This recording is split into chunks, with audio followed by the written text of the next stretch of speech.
Martinha sempre foi assim. Conhecemos ela bem novinha, e conheceu o Senhor e sempre foi assim, fervorosa, absoluta pelo Senhor. Tanto é que o Senhor honrou seu coração, toda a família, o pai, por último, todos invocaram o nome do Senhor. Irmãos, vale a pena nós cremos em Jesus, será salvo, Senhor Jesus, Paulo disse ao carcereiro: crê em Jesus, será salvo tu e a tua casa. Senhor Jesus. E nós estamos verdadeiramente em uma grande família, a família de Deus, que Deus está edificando a sua casa, Ele está nos tornando cada vez mais celestiais, com a natureza divina cada vez mais trabalhada em nós, na nossa humanidade tão falha, mas Deus está conseguindo fazer isso. E quando terminar o seu trabalho, nós vamos realmente ser aquele lugar que todo homem imagina ter, um lugar perfeito para o homem viver. Irmão, nós vamos ser aquela sociedade perfeita que todo homem deseja ter e Deus sonhou, que é a igreja, que é a vida da igreja. Irmãos, ontem, essa semana, nós estamos na semana 8, não é? Semana 8. E a semana 8 fala muito da questão do velho homem e do novo homem, por exemplo, ontem, por coincidência, claro que nós não cremos em coincidência, ontem, lá em São Miguel Paulista, nós tocamos também nesses versículos. E, irmãos, por que o homem vive em meio a tantos conflitos, vive no meio de tantos problemas, principalmente de relacionamento, e faz com que essa terra seja um ambiente de muito sofrimento para muitos, e as doenças mentais, de carência afetiva, estão aumentando. Depressão, angústia, ansiedade, e muitos sentindo falta de amor, falta de atenção, porque o homem, ele, através da Eva, que foi enganada pela serpente, rejeitou a Deus, preferiu comer da árvore do conhecimento do bem e do mal, preferiu viver por conta própria, conhecendo o caminho do discernimento do bem e do mal, dispensando assim Deus, abandonando a Deus. Irmãos, esse foi, em suma, todo o problema do homem, e hoje nós estamos vivendo as consequências dessa escolha que foi feita lá no Jardim do Éden. Claro, não posso culpar Eva, Adão deveria encabeçar, o homem falhou aí. Desde então, Satanás, ele impera sobre a humanidade. Faz com que nós vivamos no império das trevas. E nesse império das trevas, o homem foi contaminado. Não só o pecado entrou no homem, a morte entrou no homem, passou para todos os homens, e com o pecado, com a natureza pecaminosa, nós fomos corrompidos. A nossa natureza humana foi corrompida. Você sabia que o próprio Jesus, quando veio à Terra, acho que está em João, qual é o versículo? Jesus conhecia, então João João 2, Evangelho de João 2, versículo 23. Estando ele em Jerusalém, Jesus, tá? Durante a festa da Páscoa, muitos, vendo os sinais que ele fazia, creram no seu nome. Veja no versículo 24 a reação de Jesus. Mas o próprio Jesus não se confiava a eles, porque os conhecia a todos. E não precisava de que alguém lhe desse testemunho a respeito do homem, porque ele mesmo sabia o que era a natureza humana. Irmãos, a natureza humana, sem Deus, foi corrompida, foi deteriorada. E nós hoje vivemos as consequências disso. Colossenses 3, são os versículos que foram mencionados no Alimento Diário, semana 8. Eu queria ler com vocês, Colossenses 3. Nós cantamos, a primeira música que nós cantamos hoje na reunião é de versículo 1 até versículo 4. Buscai as coisas lá do alto, onde Cristo vive, assentado à direita de Deus. Versículo 5 diz: fazei, pois, morrer a vossa natureza terrena.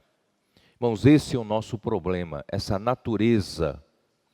natureza humana foi corrompida. Ela é chamada de natureza terrena.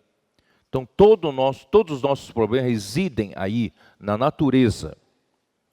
Prostituição, impureza, paixão lasciva, desejo maligno e a avareza, que é idolatria. Por estas coisas é que vem a ira de Deus sobre os filhos da desobediência. Versículo 8. Agora, porém, despojai-vos igualmente de tudo isto. O quê? Ira, indignação, maldade, maledicência. Quem já não falou mal dos outros? Quem aqui nunca falou mal de ninguém? Maledicência. Linguagem obscena do vosso falar. Até hoje, talvez alguns não se libertaram da linguagem obscena, de palavrão, que estava acostumado a falar nos tempos antigos, mas continua até essa linguagem. Não mintais uns aos outros, uma vez que vos despistes do velho homem com seus feitos. Agora vamos nos revestir do novo homem. Está na hora, irmão, de nós tirarmos o velho homem como uma roupa velha. Vamos trocar de roupa. Desvestir do velho homem com seus feitos, com seus comportamentos, e vamos nos revestir do novo homem, que é Cristo. Irmãos, isso é o que Deus está fazendo conosco na vida da igreja. Você acredita nisso? Você sabe por que a vida conjugal às vezes é tão difícil? Tudo por causa do velho homem. E nós somos assim.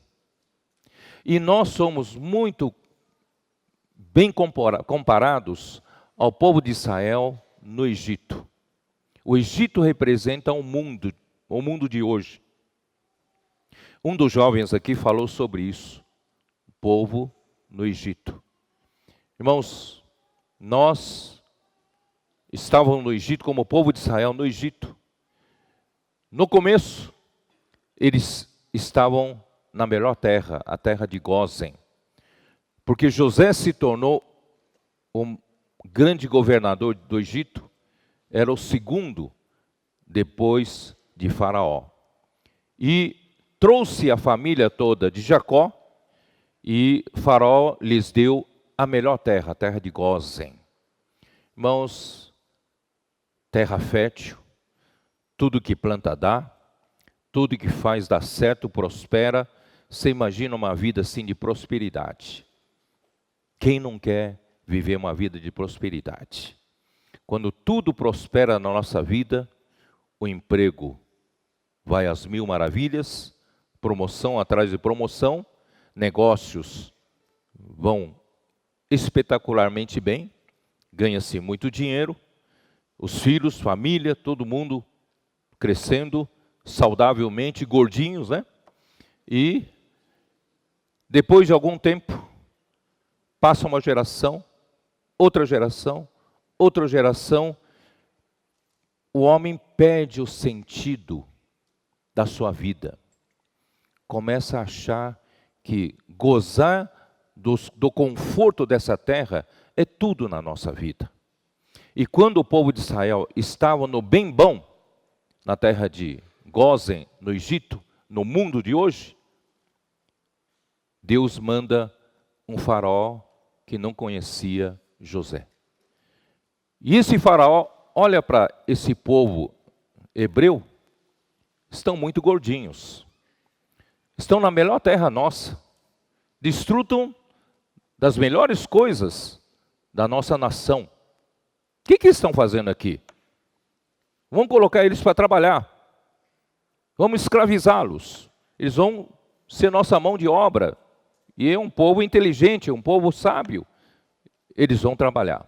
A partir de então, o povo sofre essa opressão, tirania para trabalhar no Egito. Irmãos, é assim também nós passamos por isso no mundo. Irmão, não despreze momentos ruins.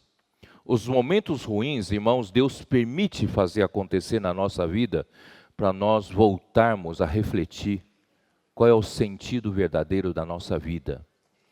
Não estamos aqui, irmãos, só para ter prosperidade material. Não estamos aqui apenas para conseguir a melhor casa para minha família, mansão, iate. Não estou aqui, irmãos, para viver do melhor, gozar dos melhores restaurantes, né, gourmets. Mas estou aqui, irmãos, com um propósito. Nós estamos aqui na terra com um propósito. Deus quer ganhar um povo. Porque Deus, quando criou o homem, Ele queria colocar o homem debaixo do seu ministrar de vida, seu dispensar da vida. Uma vez o homem debaixo da autoridade, encabeçado por Deus, na ordem certa de Deus, Deus iria dispensar a sua vida e a sua natureza para o homem. Por isso Deus criou o homem e colocou-o no jardim do Éden, e deu-lhe toda sorte de árvores para sobreviverem, mas Deus plantou no meio do jardim a árvore da vida, para que o homem tomasse a decisão de receber Deus, para receber a vida de Deus e a natureza de Deus. Irmãos, assim, em lugar da humanidade, a natureza humana ser deteriorada com Satanás, pelo contrário, a natureza humana seria preenchida com a natureza de Deus, e Deus então faria desse homem ter uma humanidade perfeita para cumprir o propósito eterno de Deus. Aí a humanidade viveria aqui na terra, que seria a vida da igreja, irmãos, uma vida maravilhosa, em paz, de amor uns para com os outros. Por quê?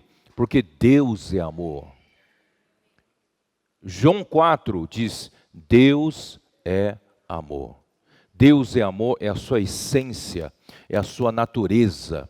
E Deus quer colocar a sua natureza no homem. E esse amor preencheria toda a humanidade do homem, que carece dessa consistência. Irmãos, infelizmente o homem preferiu o império das trevas. Vive hoje em um caos na nossa sociedade. Mas ainda, irmãos, Deus não desistiu do homem. Deus quer trazer o homem de volta para Ele. Então Deus tirou esse povo do Egito, através das 10 pragas, Deus conseguiu na última praga, morte aos primogênitos, um cordeiro que foi morto em cada casa que eles mataram e desfrutaram aquela noite, o sangue pintado nas portas, nos batentes da porta, livrou de morte do primogênito aos hebreus, aos israelitas. E todos os egípcios tiveram a perda do primogênito naquela noite. Foi a 10ª praga que fez Faraó libertar o povo. E o povo finalmente saiu do Egito. E a morte do cordeiro tipifica a morte de Cristo, como cordeiro pascal de Deus, que foi morto em nossa substituição. Nós não precisamos morrer, porque Cristo morreu por nós na cruz. Seu sangue derramado na cruz, Deus perdoou nossos pecados. Não há necessidade mais da nossa morte. Então, Deus quer nos salvar, fazer de nós o seu povo. Então, vamos sair do Egito. Deus então tirou esse povo. Quando foi feito o censo, tinha 600 homens para a guerra. Não eram contados mulheres, idosos, nem crianças. Se você estimar o número total, deve dar em torno de 2 milhões de pessoas. Você imagina fazer uma imigração de 2 milhões de pessoas atravessando o deserto? Irmãos, como seria feita essa logística? Até mesmo em termos de hoje, com tudo que nós temos, caminhões, aviões, helicóptero, tudo. Irmãos, ainda seria algo quase que impossível fazer esse translado de 2 milhões de pessoas. Imagina naquele tempo. Irmãos, mas Deus é Deus. Deus tirou esse povo com a mão poderosa, saindo do Egito, passou por Mar Vermelho. Faraó pensou, peraí, nós estamos deixando passar aqueles 600 mil homens trabalhadores de graça para nós temos que voltar a pegá-los. Aí mandou o exército correr atrás. Ou matava todos, ou trazia de volta para a escravidão. E quando o povo olhou para trás, o exército de Faraó vindo no seu encalço, o povo ficou desesperado. Mas Deus proveu a salvação. Deus pediu para Moisés estender a vara para o Mar Vermelho e o mar se abriu em 2. E o povo passou a pé enxuto até o outro lado. Quando o exército de Faraó entrou no mesmo leito do Mar Vermelho, as águas se fecharam. Isso tipifica o nosso batismo. Deixamos para trás, irmãos, o nosso velho homem. E nós saímos do outro lado do Mar Vermelho, depois do batismo, em novidade de vida. E sepultamos nosso velho homem.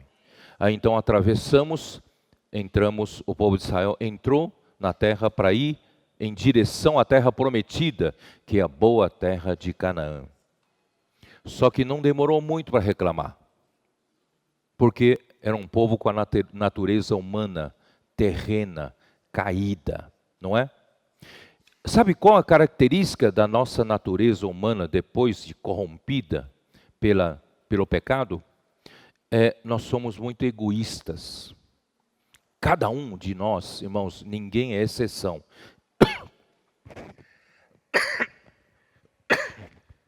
Cada um de nós pensa só em si mesmo. E o mundo caminha para o egoísmo. Nos últimos dias, os homens serão egoístas.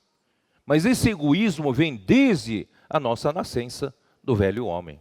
Nós somos extremamente egoístas. Todos nós apenas nos preocupamos, ou primeiramente nos preocupamos com a nossa necessidade imediata. Quando ela não é satisfeita, qual é a reação desse homem? Reclamação, murmuração, queixas. Irmãos, assim foi. Eles saíram, louvaram a Deus, o cântico de Miriam, louvando a Deus pelo grande feito de Deus, a mão poderosa de Deus os salvou do exército de Faraó. Atravessaram o Mar Vermelho, agora começa uma nova vida, Deus vai guiá-los no deserto. Só que chegou em um lugar, ontem eu mostrei lá em São Miguel, Êxodo. Eu não quero repetir tudo, porque não dá tempo hoje de manhã, mas só quero ler alguma coisa para vocês. Quando o povo começou a andar, veja bem, irmão, são 2 milhões de pessoas. De dia, Deus aparecia guiando esse povo com uma coluna de nuvem.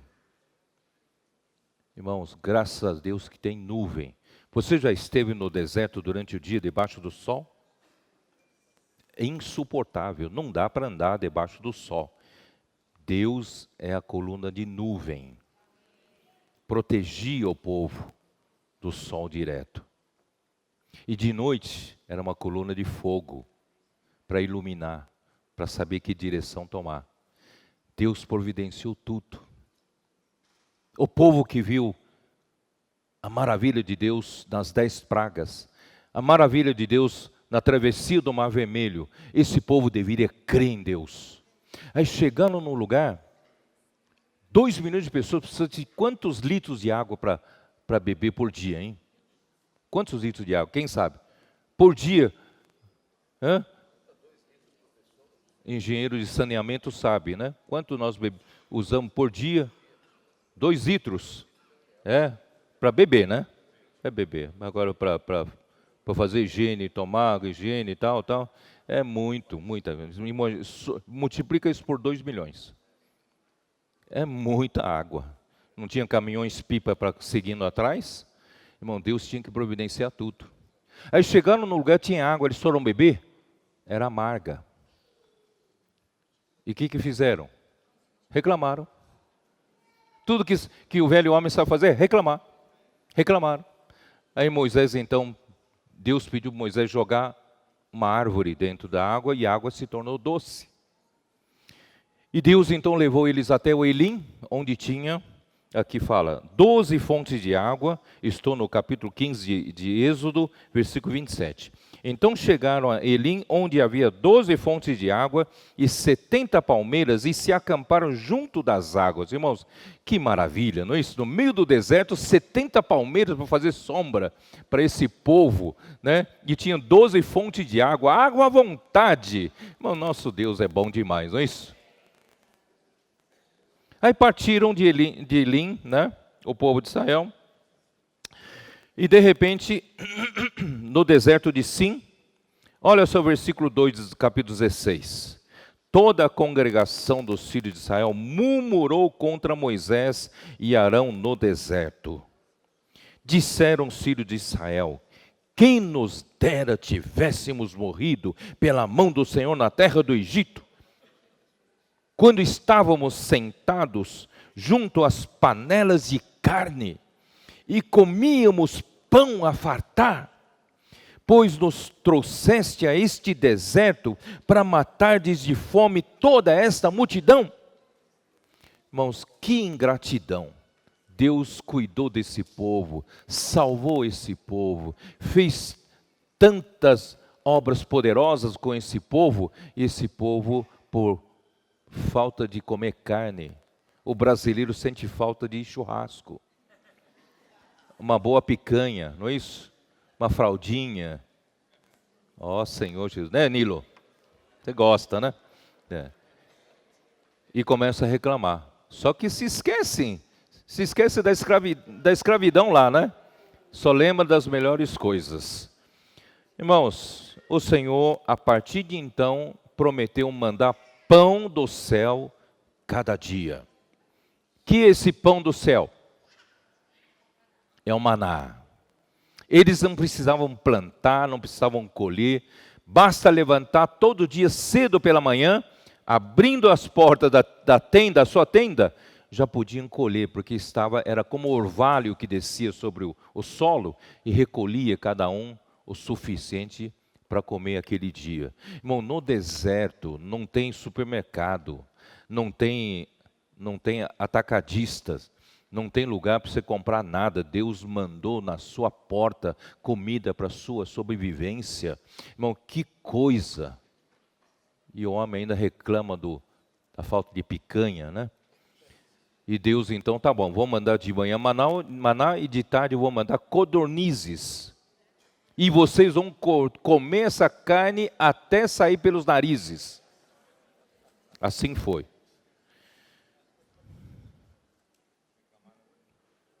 E depois disso, no capítulo 19, eu queria ler isso para vocês. Ontem eu não consegui ler lá em São Miguel. Capítulo 19 de Êxodo. Esse é o propósito pelo qual Deus nos tirou cada um do mundo. Né, dona Satico? Deus tirou a senhora, né, a Marta, Rui, a Sandra, não é isso? E todos agora os agregados, os netos, né? Irmãos, para que Deus tem um propósito. Aqui diz assim, versículo 4. Tendes visto o que fiz aos egípcios, como vos levei sobre asas de águia e vos cheguei a mim. Agora, pois, se diligentemente ouvirdes a minha voz e guardardes a minha aliança, então sereis a minha propriedade peculiar entre todos os povos, porque toda a terra é minha. Toda a terra é minha, mas os povos não são meus. Os povos se corromperam. Eu quero ter um povo que seja meu, que faça a minha vontade. Irmãos, esse povo é você. Esse povo sou eu. Não estamos aqui na terra só para prosperidade material. Nós estamos aqui, irmãos, para viver para Deus, como nosso Deus, e nós somos o seu povo. Versículo 6. Vós me sereis reino de sacerdotes e nação santa. Esse reino é um reino em que todos são sacerdotes. Todos servem ao Senhor. Não tem clérigos e leigos. Todos somos sacerdotes. Amém? Então todos precisam ser incluídos no serviço ao Senhor, no serviço da igreja. Por isso que os irmãos no Cesareia de Filipe conversaram sobre diversos serviços de diversos eventos, para que todos sejam incluídos, porque todos são sacerdotes. Nós somos o reino de sacerdotes. Ninguém pode estar desempregado na casa do Senhor. E somos uma nação santa. Irmão, Deus conhecia essa natureza humana caída, mas Deus está nos fazendo o que cada vez mais de nós uma nação santa. Porque Ele está infundindo em nós a sua natureza santa, separada do mundo. Bom, é isso que eu queria chegar, né? Aí quando chegou em Números. Oh, Senhor Jesus, de novo, né? Ó, eu não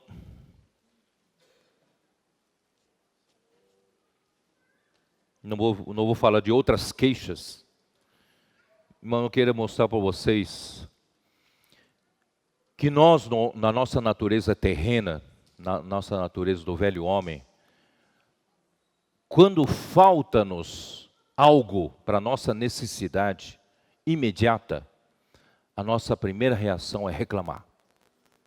O ônibus que demora no ponto de ônibus é motivo para reclamação. O semáforo hoje de manhã, você viu, todos os semáforos estavam vermelhos, é motivo para reclamação. É ou não é? De olerite que não dura um mês, falta dinheiro, também é motivo para reclamação. Irmão, tudo é motivo para reclamação. Irmão, imagina viver com alguém só se queixa o dia todo. Provérbios fala da mulher rixosa. Já pensou viver com uma mulher que só se queixa, de manhã até à noite, Você tem que ficar ouvindo, buzinando no seu ouvido, queixas, murmurações, de tudo, tudo, tudo, tudo. E você sabe quem é essa mulher? Não é a mulher esposa, é a mulher, a igreja. Somos nós. Nós somos a noiva de Cristo. Só que enquanto ainda vivemos no velho homem, Deus tem que aguentar as nossas queixas. Tem que aguentar nossas murmurações. Falta isso, reclama. Está calor demais, reclama. Está frio demais, reclama. É sol, reclama. É chuva, reclama. Tudo reclama, não é isso? Então, nós somos essa mulher rixosa. Não é isso que eu vou ler alguns provérbios, só para vocês terem uma ideia como é que o Senhor sente, né? Onde está isso? Hein? Provérbios 21, 9. Melhor é morar no canto do eirado. Sabe o que é eirado, não? As casas antigas dos israelitas tinham eirado em cima, né? É melhor morar no eirado, no cantinho, onde eles secavam grãos, tal, no eirado. Melhor morar ali no canto, do que com a mulher rixosa. É isso, né? Do que junto com a mulher rixosa na mesma casa. Deus me livre, né? Quero fugir disso. Versículo 19. Melhor é morar numa terra deserta do que com a mulher rixosa e iracunda. Nós não somos sempre cheios de iras. Não só reclamamos, mas estamos sempre nos queixando e irado com alguém, não é isso? Acho que tem também no 25, 24. Capítulo 25, versículo 24. Melhor é morar no canto do eirado do que junto com a mulher rixosa na mesma casa. 27, 15. O gotejar contínuo no dia de grande chuva. Você já viu gotejar?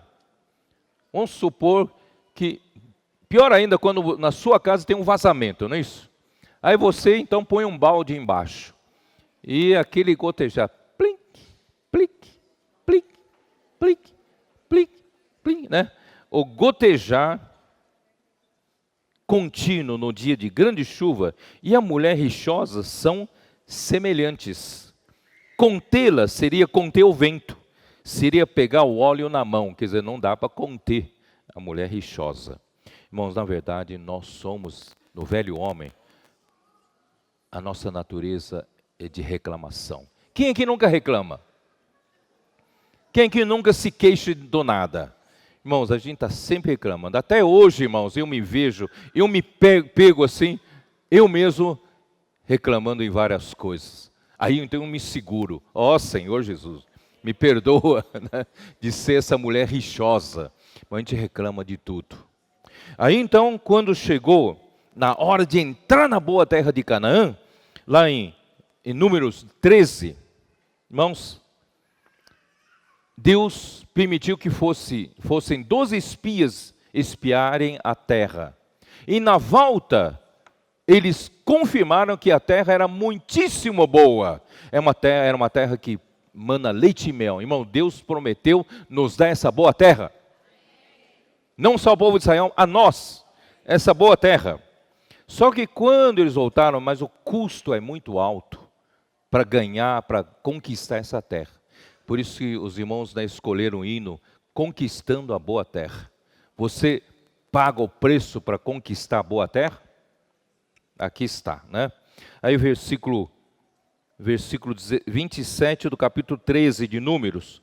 Relataram a Moisés e disseram: fomos à terra que nos enviaste, e verdadeiramente mana leite e mel, este é o fruto dela. O povo, porém, que habita nessa terra é poderoso, e as cidades muito grandes fortificadas, também vimos ali os filhos de Anak. Anak eram gigantes.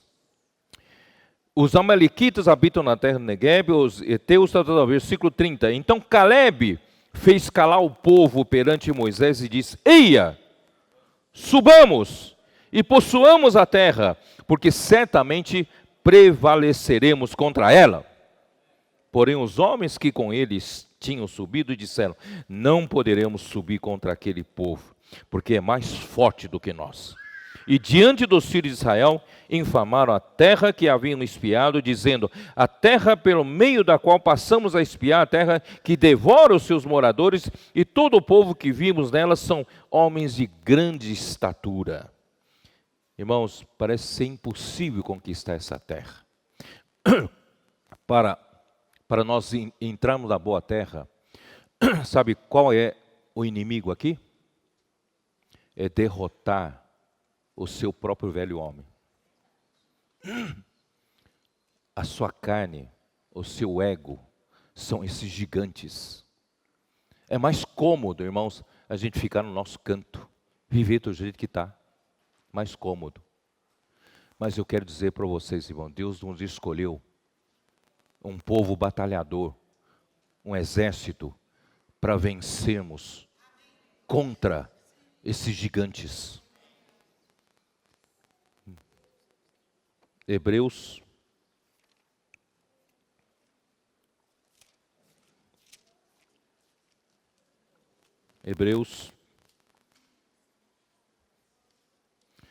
ó Senhor Jesus,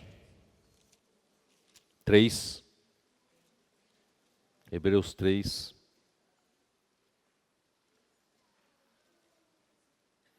versículo 7. Assim, pois, como diz o Espírito Santo, hoje se ouvides a sua voz, não endureçais o vosso coração como foi na provocação no dia da tentação do deserto, onde vossos pais me tentaram, pondo-me à prova, e viram as minhas obras por 40 anos. Por isso me indignei contra essa geração e disse: estes sempre erram no coração, eles também não conheceram os meus caminhos. Assim jurei na minha ira, não entrarão no meu descanso. Tende cuidado, irmãos. Jamais aconteça haver em qualquer de vós perverso coração de incredulidade que vos afaste do Deus vivo. Quando você tem incredulidade, Deus vivo não está mais com você. Irmãos, graças a Deus, irmão, nós temos a presença do Deus vivo. Isso Deus tem nos provado, irmãos, esse ano que passou. Principalmente, irmão, na partida do irmão Dong, eu vi isso mais do que claramente. A presença de Deus é conosco. Nós temos um Deus vivo. E de lá para cá, irmãos, Deus só tem nos provado que Ele é vivo e está conosco. E creia, irmãos, que tudo isso que Deus projetou, de nós, irmãos, largarmos no deserto, a nossa natureza terrena, o velho homem, e entrarmos na boa terra, viver uma vida do novo homem, é possível. É ou não é possível? É possível. Agora cabe a nós nos dispor para isso. O ano de 2018 será o ano do progresso do Evangelho. Mas como nós vamos pregar o Evangelho para os outros, se nós mesmos não deixamos que esse Evangelho, que prega uma grande salvação, que vai nos salvar do nosso próprio velho homem, e nos introduzir numa boa terra, e nós não entramos na boa terra, como nós vamos pregar o Evangelho para os outros? Vamos pregar somente a regeneração do Espírito. A transformação da alma está difícil, porque são gigantes demais para derrotar. Irmãos, mas se nós hoje, irmãos, cremos que Deus vivo está conosco, Ele vai fazer esse trabalho. E eu e você cooperarmos com o Espírito, cooperarmos com o Senhor, negando a nós mesmos, nos dispondo para servir ao Senhor, servir na igreja, em lugar, irmãos, de eu apenas cuidar das minhas coisas como no Egito, na minha prosperidade, e só no aperto eu volto para o Senhor. Eu conheci irmãos, muito tempo atrás, que era difícil ele vir cuidar das coisas do Senhor, vir nas reuniões e tal, mas quando negócio dele ia mal, ou tem alguma doença na família, ele aparecer na reunião de oração. Irmãos, orem por mim, por favor. Estou no desespero, estou numa situação muito difícil. Ora por mim, tal. Eu não sei como fazer na semana que vem, tal. Irmãos, não seja assim. Vamos nos dispor nosso coração para servir ao Senhor. Na bonança, no aperto, irmão, nós somos do Senhor. Não é? Aí, tende cuidado, irmãos, versículo 12, jamais aconteça haver em qualquer de vós perverso coração de incredulidade que vos afaste do Deus vivo. Pelo contrário, exortai-vos mutuamente cada dia durante o tempo que se chama hoje, a fim de que nenhum de vós seja endurecido pelo engano do pecado, porque nos temos tornado participantes de Cristo. Irmãos, o grande segredo é que nós nos tornamos participantes de Cristo, da natureza divina. O amor de Deus, irmãos, é capaz de permear o nosso ser. Deus é capaz, irmãos, de fazer morrer a nossa velha natureza e pode nos encher da sua natureza divina. Imagine, irmãos, tudo isso transformar-se em amor, ira, indignação. Não é que vamos voltar lá para Colossenses 3. Ó Senhor Jesus. Colossenses 3. Versículo 8. Ira, indignação, maldade, maledicência, linguagem obscena do falar, mentira. Irmão, tudo isso pode ser substituído metabolicamente, uma transformação metabólica, pela vida divina, que é o amor de Deus, a natureza de Deus, permeando o nosso ser. É possível ou não é possível, irmãos? Você acredita que isso pode acontecer na sua vida? Isso vai beneficiar o seu casamento, vai beneficiar a sua família, vai beneficiar a vida da igreja, sim, vai beneficiar a vida profissional e a sua vida como um cidadão. Por isso o versículo 12, irmãos, começa Paulo falando o que é a vida do novo homem, e você vê se é possível ou não viver entre nós. Revesti-vos, pois. Revestir aqui é pegar uma roupa do novo homem e revestir. Revesti-vos como eleitos de Deus, santos e amados, de ternos afetos e misericórdias. Esse terno afeto de misericórdia, já falei outra vez, é o splankinon. São as entranhas de Cristo. Nas entranhas de Cristo estão todas as qualidades do amor de Deus, que são a compaixão. Irmãos, nós homens, primeiramente somos queixosos, reclamões, somos muito reclamões. Irmãos, em segundo lugar, a gente critica muitos outros, condena muitos outros, julga muitos outros, não é isso? A gente é muito misericordioso conosco mesmo, mas nós somos muito rígidos com os outros. Qualquer erro dos outros a gente fala mal, não é isso? Mas, irmãos, vamos inverter isso. Com a natureza divina, nós vamos ser misericordiosos. Nós vamos ser compassivos. Nós vamos ser tolerantes. E nós vamos, irmãos, ter perdão entre nós. Perdão é uma coisa tão difícil no velho homem, não é assim? No relacionamento de velho homem, num casamento que precisa tanto de perdão, às vezes é tão difícil a gente pedir perdão ou perdoar. Não é? Geralmente, irmãos, o mais tocado pelo Senhor precisa se rebaixar primeiro a pedir perdão. Isso dissolve qualquer impasse. Vamos lá. De ternos afetos de misericórdia, de bondade, de humildade, de mansidão, de longanimidade. Suportai-vos uns aos outros, quer dizer, um apoiando o outro, um ajudando o outro, porque todos nós, irmãos, temos falhas, todos nós somos deficientes, nós ainda não chegamos lá na maturidade, nós precisamos de ajuda uns dos outros, né?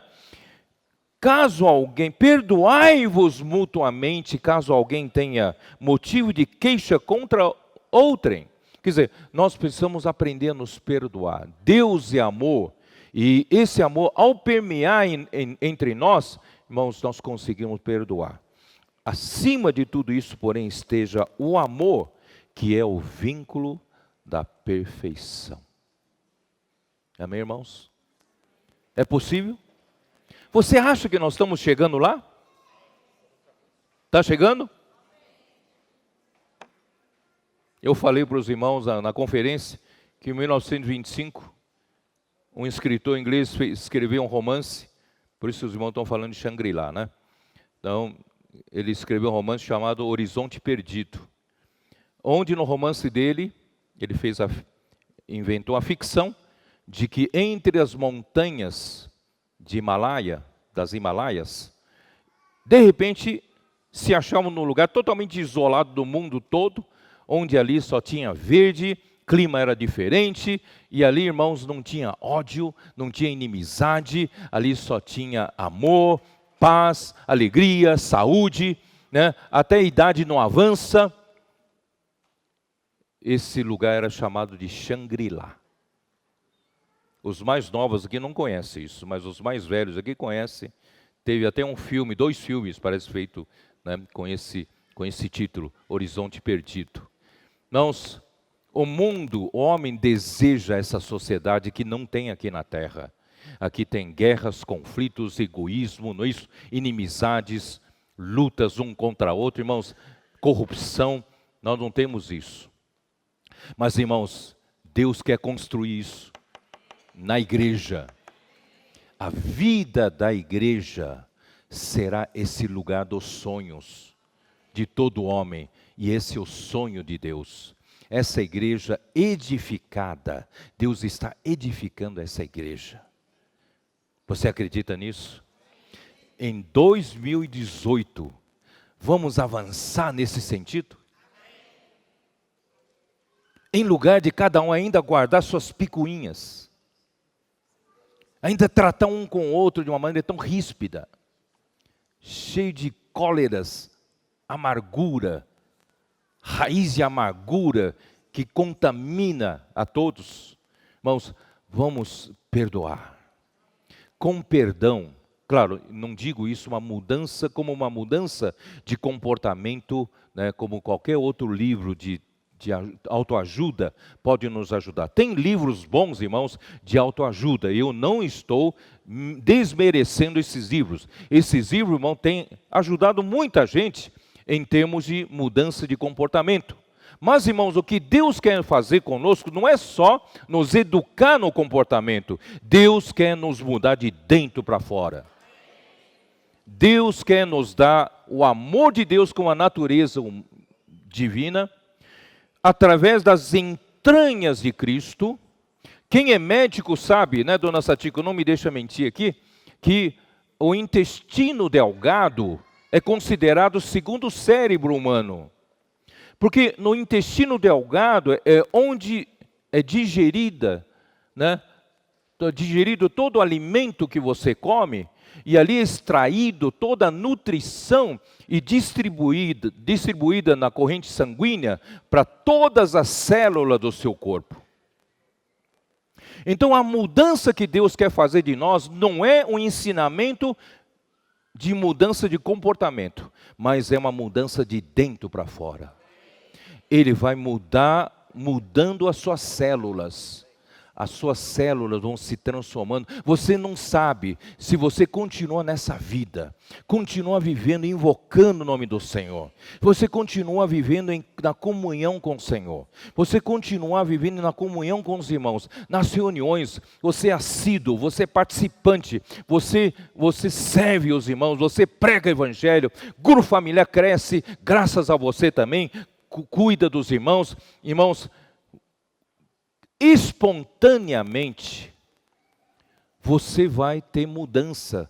Talvez nem você perceba, mas a sua mulher ou seu marido do seu lado começa a perceber, isso aqui está diferente. Ele está diferente. Não é? Irmãos, você crê não? Você crê que esse é o nosso caminho? Aí o que você vai dizer, mas peraí, hoje não estamos no Shangri-La. Hoje, aquela irmã me ofendeu, aquele irmão ali falou uma palavra que eu não gostei. Eu não gosto daquele jeito, não gosto daquele jeito. O que eu faço? Ainda estou no meio de tantos conflitos, tanta coisa que eu não gosto. E agora, hein? Enquanto nós não chegamos lá na sociedade perfeita, então nós vamos ficar esperando de braços cruzados? O que nós vamos fazer? O que vocês acham? O que vamos fazer? Você acredita que justamente essas situações ainda de conflito é que nos fazem crescer? Ou não? Deus é tão sábio, Ele usa a nossa própria imperfeição e que faz surgir problema de relacionamento, e justamente nessas horas do problema de relacionamento, Deus quer a nossa mudança de postura com relação a esses sofrimentos. Você sabe que a maneira de Deus mudar as suas células, transformar você, colocar sua natureza divina, é justamente nas tribulações. Então, nas tribulações depende da sua postura. Como você vai encarar uma tribulação? A tribulação que eu estou me referindo, irmãos, não é uma grande tribulação, uma grande tragédia da minha vida, não é isso. A tribulação do dia a dia, do ônibus que demora, do farol que não abre, não é isso? Da fila longa, né? A lei de Murphy, né, funciona para mim. Eu vou para outra fila demora mais, né? Então, essa é a lei de Murphy. E, irmãos, em lugar de reclamar, vamos aproveitar cada tribulação para crescer? Vamos aproveitar cada situação. Vai reclamar? Opa! Ó Senhor Jesus, me ajuda a crescer nessa hora. Senhor Jesus, me dá da tua natureza de amor. Você acha que vai funcionar? Não. Funciona?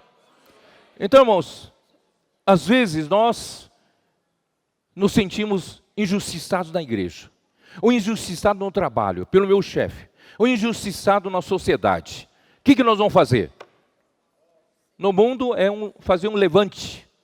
Quando eu fiz o segundo grau, né? Hoje eu não sei como é que chama, né? E eu fiz a escola técnica no segundo grau. E eu era da segunda ou terceira turma, era uma escola nova, né? Lá em São Bernardo do Campo, Lauro Gomes. E, irmãos, no segundo ano, ou terceiro ano de existência, os alunos resolveram tirar o diretor. E fizeram barricadas, fizeram tal, e greve, tal. Irmãos, nós vamos fazer isso na igreja?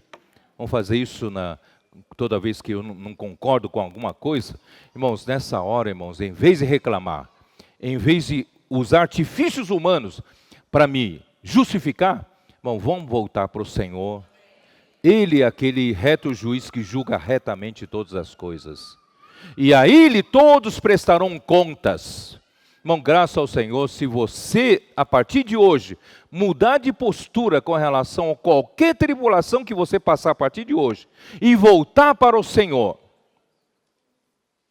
você vai crescer. Romanos 5 fala que a tribulação produz para nós a perseverança. Nossa, eu não tenho mais tempo. Perseverança. E a perseverança produz experiência. E a experiência produz esperança. Essa esperança, irmãos, é chegar no Shangri-La. Essa esperança da glória. Sermos totalmente transformados pela natureza de Deus, pela vida de Deus. Irmãos, aí nós vamos viver uma vida perfeita. Você acredita nisso? Então vamos deixar para trás todas as picuinhas? Vamos deixar para trás todas as picuinhas? Você sabe que ainda resta um repouso para o povo de Deus? Salmo 95, vou terminar aqui, com Salmo 95. Salmo 95. Porque o Josué já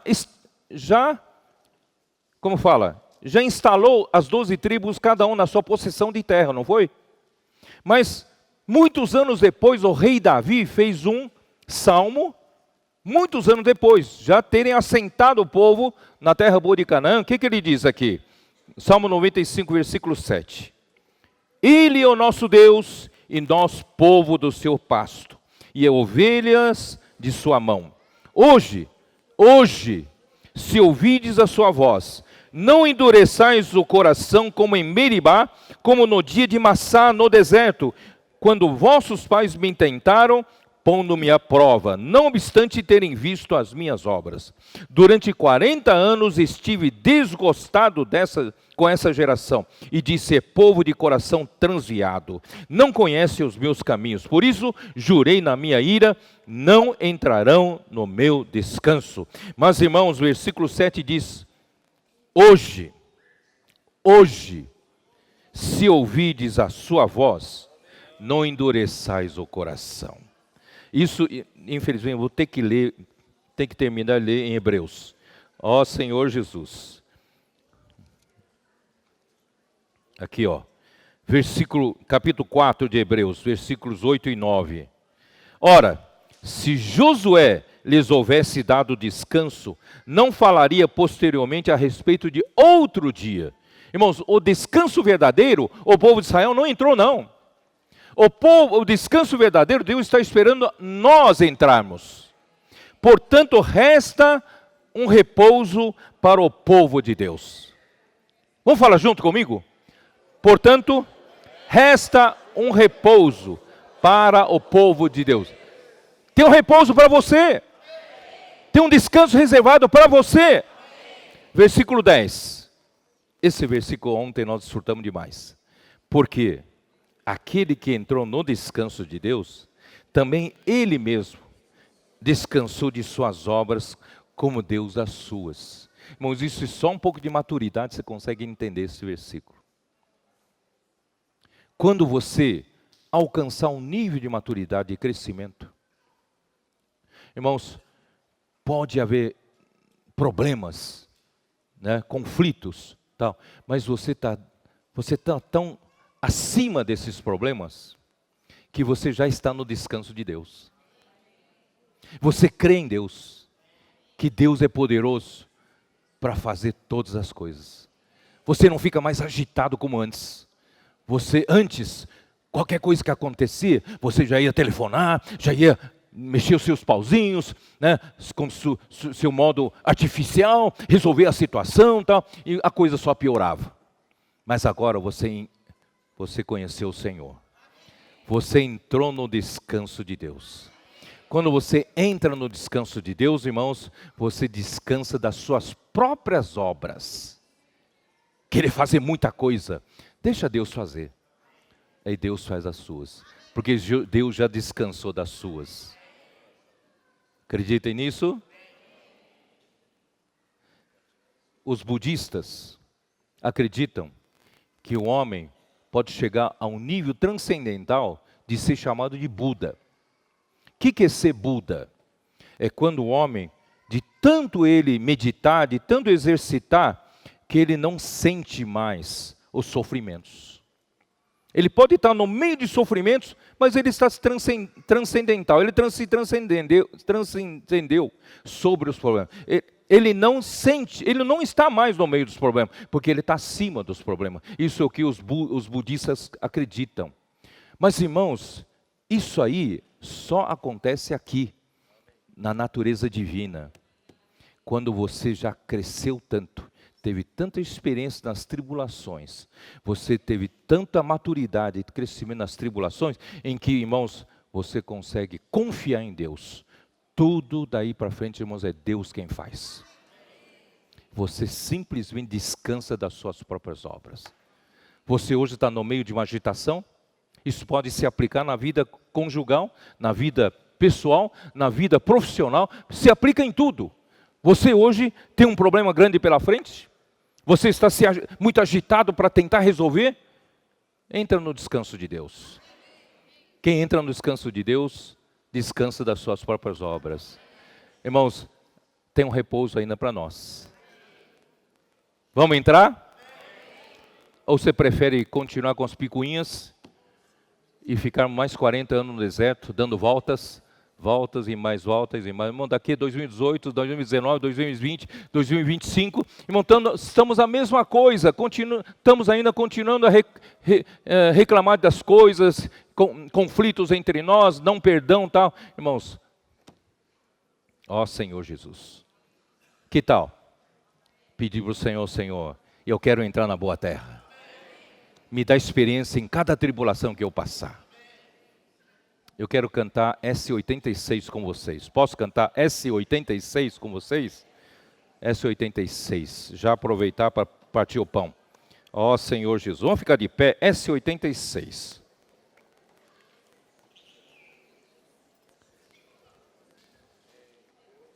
Onde há o amor de Deus, há também perdão.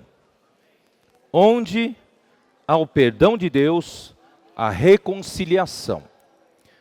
É tão forte esse amor, vence todo ódio e rancor e semeia a paz do Senhor entre os irmãos. De hoje em diante, irmãos, vamos já expulsando todo ódio e rancor entre nós. Só amor, perdão, paz, longanimidade, bondade, mansidão e humildade.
Os irmãos que vão partir o pão já podem vir aqui para frente, por favor.